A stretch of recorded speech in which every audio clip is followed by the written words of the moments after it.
உலகின் இரண்டாம் உலகப் போருக்கு காரணமானவரும் லட்சக்கணக்கான யூதர்களின் படுகொலைக்கு காரணமானவரும் ஒருத்தர் தான். அது அப்போதைய ஜெர்மனி நாட்டின் சர்வாதிகாரியான அடால்ஃப் ஹிட்லர்.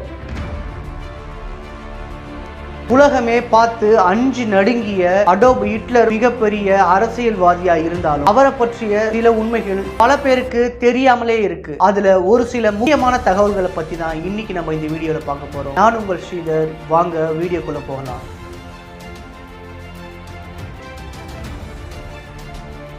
இந்த உலக வரலாற்றை ஒரு முறை நம்ம திருப்பி பார்த்தா அதுல கண்டிப்பா ஹிட்லரோட பேரு இடம்பெற்றிருக்கும். பிகாஸ் அவருடைய வாழ்க்கை வரலாறு என்பது யுகிக்க முடியாத ரொம்பவே மர்மங்கள் நிறைந்ததா உள்ளது. இன்னும் சில பேர் அடால்ஃப் ஹிட்லர் 1945 இறக்கவே இல்லை, அவர் அர்ஜென்டினால 95 வயசு வரைக்கும் வாழ்ந்து இயற்கை மரணம் தான் அடைஞ்சார் அப்படின்னு நம்பிட்டு இருக்காங்க. இப்படி பல மர்மங்கள் நிறைந்த அவருடைய வாழ்க்கையில சில வரலாற்று உண்மைகளும்